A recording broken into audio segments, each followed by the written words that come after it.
कुछ देर के लिए अपनी पार्टी की गुलामी छोड़ दीजिए, कुछ देर के लिए समाजवाद, लोहियावाद, अंबेडकरवाद, गांधीवाद की टोपी सर से हटा दीजिए। थोड़ी देर के लिए सच्चे भारतीय बनिए और ईमानदारी से सोचिए कि जब रोड टैक्स दे दिया तो टोल टैक्स क्यों, और अगर टोल टैक्स देना ही है तो रोड टैक्स क्यों। जब हमने कमाने पे इनकम टैक्स दे दिया तो खर्च करने पे जीएसटी क्यों, और अगर खर्च करने पे जीएसटी देना ही है तो फिर इनकम टैक्स क्यों। जब हमने इनकम टैक्स दे दिया, उसके बाद जो हमने अपने बैंक में एफडी रखी, बैंक में अपना पैसा रखा, उसके ब्याज के ऊपर इनकम टैक्स क्यों। इस कानून, ये जो टैक्स का मखड़ जाल चल रहा है ना, इसके खिलाफ आवाज उठाइए। मैं बार बार कह रहा हूं, जब तक आप दल गुलामी करते रहेंगे, पार्टियों की गुलामी करते रहेंगे, तब तक भारत में सिस्टम में रिफॉर्म नहीं होगा, व्यवस्था नहीं सुधरेगी। इस घटिया टैक्स मकड़ जाल के कारण मिडिल क्लास परेशान है, व्यापारी परेशान है, बड़े उद्योगपति परेशान है, सब परेशान है। लूट हो रही है, भ्रष्टाचार हो रहा है, लेकिन यह सिस्टम नहीं बदला जा रहा है। अगर सरकार चाहे, अगर समाज चाहे, अगर सब लोग मिलकर आवाज उठाए, तो भारत में सारे टैक्स खत्म करके वन नेशन वन टैक्स लागू हो सकता है। जरूरत ही नहीं, ना इनकम टैक्स की जरूरत है, ना टोल टैक्स की जरूरत है, ना रोड टैक्स की जरूरत है, ना वैट की जरूरत है, ना टीडीएस की जरूरत है, ना इनकम टैक्स डिपार्टमेंट की जरूरत है, क्योंकि नॉन प्रोडक्टिव डिपार्टमेंट है। ये तो केवल पैसा वसूलता है और इस इनकम टैक्स डिपार्टमेंट के ऊपर हजारों करोड़ रुपए खर्च हो जाते हैं। न जीएसटी डिपार्टमेंट की जरूरत है, क्योंकि ये भी नॉन प्रोडक्टिव डिपार्टमेंट है, इसका जीडीपी में कोई योगदान नहीं है, केवल पैसा इकट्ठा करता है। और सरकार को मैं कह रहा हूं, जिसमें वन नेशन वन टैक्स की बात कर रहा हूं, सरकार की इनकम दुगनी हो जाएगी और जनता का टेंशन खत्म हो जाएगा। लेकिन इसके लिए सबको मिलकर आवाज उठाना पड़ेगा। आज सारा ऐसा टैक्स का मकर जाल बना हुआ है कि हर व्यक्ति टैक्स दे रहा है। मैं उदाहरण देता हूं, जैसे मान लीजिए आप मेरे पास आए, आप डॉक्टर हैं या अध्यापक हैं या कुछ भी हैं, मान लीजिए आप बिजनेसमैन हैं, आपने अपनी कमाई पे इनकम टैक्स दे दिया। अब आप मेरे पास आए, आपने मुझे फीस दिया, आप ऑलरेडी इनकम टैक्स दे चुके हैं, इसके बावजूद उस पैसे को जब आप हमें देंगे तो हमें भी इनकम टैक्स देना पड़ेगा। चलो हमने भी दे दिया, अब हमने जाके डॉक्टर को दिखाया, तो डॉक्टर को हमने जो पैसा दिया, ऑलरेडी आपने इनकम टैक्स दे दिया था, मैंने इनकम टैक्स दे दिया था, इसके बाद हमने डॉक्टर को फीस दिया, अब डॉक्टर को भी इनकम टैक्स देना पड़ेगा। मैं किसी स्कूल में जाके बच्चों को पढ़ाऊंगा या बच्चों को कहीं ट्यूशन लेते हैं या कुछ स्कूल में पढ़ते हैं, वहां भी इनकम टैक्स लगेगा। अब मैं कुछ कपड़ा खरीदूंगा तो मुझे जीएसटी भी देना है। ऑलरेडी आपने इनकम टैक्स दिया, आप वो पैसा आपने मुझे दिया, मैंने इनकम टैक्स दे दिया। इसके बाद मैं गाड़ी खरीदूंगा तो भी मुझे टैक्स देना है। अगर मैं कुछ भी आटा खरीदता हूं, चावल खरीदता हूं, दाल खरीदता हूं, तो भी मुझे टैक्स देना है। इसलिए मैं कह रहा हूं, या तो कमाई पे टैक्स लगे या तो खर्च करने पे टैक्स लगे। ऐसा नहीं होना चाहिए कि कमाई पे भी टैक्स चलता रहे और खर्च करने पे भी टैक्स चलता रहे और व्यक्ति बार बार टैक्स देता रहे। आज की डेट में लगभग 100 रुपए से बड़े नोट की जरूरत खत्म हो चुकी है। क्यों? क्योंकि भारत में इस समय 250 करोड़ खाते खुल चुके हैं। इस समय 250 एटीएम, पेटीएम, भीम, यूपीआई अगर टोटल मिला दीजिए तो 250 करोड़ यूज हो रहे हैं। भारत की जनसंख्या 150 करोड़ से कम है और एटीएम, पेटीएम, भीम, UPI, debit card, credit card सबकी अगर संख्या जोड़ दीजिए तो 250 करोड़ है। हर व्यक्ति बैंक से जुड़ चुका है।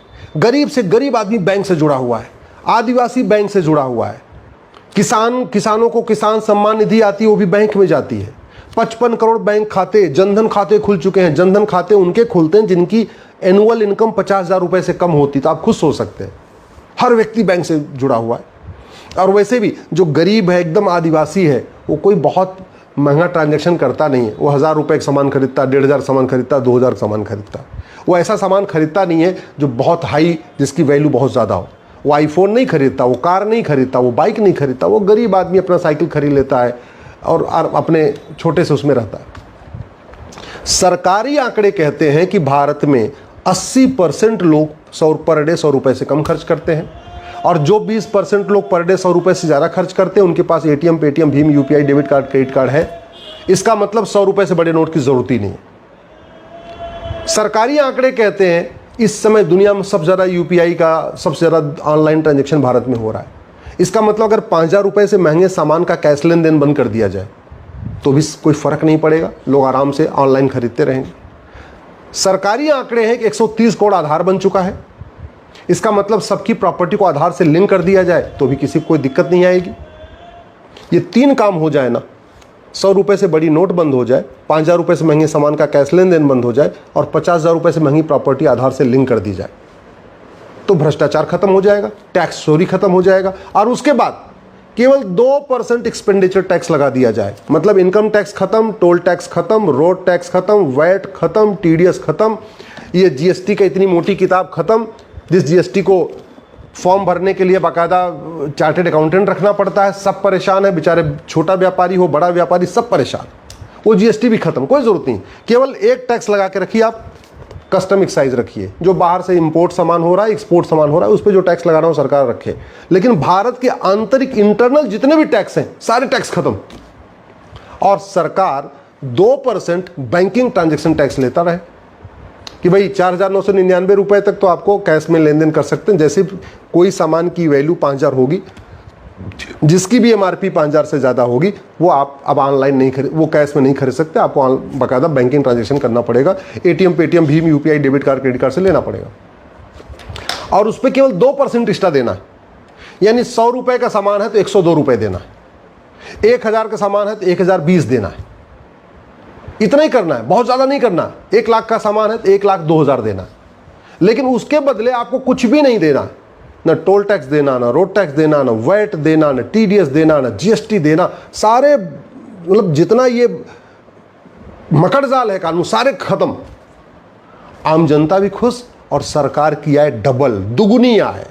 मैं कह रहा हूं सरकार इस सिस्टम को लागू करके पायलट बेसिस पे एक बार देख ले। मैं ये भी कह रहा हूं कि पूरे देश में नहीं, कम से कम जो भारत के मेट्रो सिटीज हैं, दिल्ली, मुंबई, चेन्नई, बेंगलोर, लखनऊ या राज्यों की जो राजधानियां हैं, एक बार वहां पायलट बेसिस पे करके देख ले कि ना वहां 100 रुपए से बड़ी नोट चलेगी, ना वहां 5,000 रुपए से महंगे सामान का कैश लेन देन होगा, ना प्रॉपर्टी, न तो 5,000 सुपर कैश लेन देन होगा और प्रॉपर्टी आधार से ले। इतना करके देख ले। और 2% केवल 2% बीटीटी लेती रहे, 2% बैंकिंग ट्रांजेक्शन टैक्स लेती रहे, सरकार की इनकम डबल हो जाएगी। न इनकम टैक्स डिपार्टमेंट की जरूरत, न जीएसटी डिपार्टमेंट की जरूरत, न वैट डिपार्टमेंट की जरूरत, किसी की जरूरत ही नहीं है। बैठे बैठे सरकार को बढ़िया पैसा आता रहेगा और डबल इनकम हो जाएगी, गारंटी के साथ कहता हूं। पायलट के basis, as a pilot project इसको दिल्ली, मुंबई, चेन्नई, बेंगलोर में, ऐसे 4 शहरों में तो आराम से देखा जा सकता है। गुजरात के अहमदाबाद में देखा जा सकता है, लखनऊ में देखा जा सकता है, जो राज्यों की राजधानी वहां आराम से देखा जा सकता है। और नहीं देश की सभी राजधानियों में, कम से कम 4 शहरों में तो देखा जा सकता है। 6 महीने की सर्कल ये सरकार देख ले। इससे केवल यही फायदा नहीं होगा, केवल व्यापारियों का शोषण नहीं रुकेगा, बल्कि जीडीपी भारत की 2% बढ़ जाएगी। जिस दिन ये सारे टैक्स खत्म हुए, केवल बैंकिंग ट्रांजैक्शन टैक्स लगा, मैं गारंटी के साथ कहता हूं भारत की जीडीपी 2% बढ़ जाएगी। और क्या फायदा होगा? और फायदा ये होगा, घूसखोरी बंद हो जाएगी। जब 100 रुपए से बड़ी नोट बंद हो गई, 5,000 रुपए से महंगे सामान का कैश लेन देन बंद होगा, तो आदमी घूस लेके क्या करेगा? क्या, क्योंकि वो अब बेचारा कैश में कुछ खरीद ही नहीं सकता 5,000 रुपए से महंगे सामान का। इस वन नेशन वन टैक्स से घूसखोरी खत्म होगी, कमीशन खोरी खत्म होगी, सूद खोरी खत्म होगी, मुफ्त खोरी खत्म होगी, जमाखोरी खत्म होगी, मिलावट खोरी खत्म होगी, कालाबाजारी खत्म होगी, मुनाफाखोरी खत्म होगी। इस वन नेशन वन टैक्स से गौ तस्करी बंद हो जाएगी।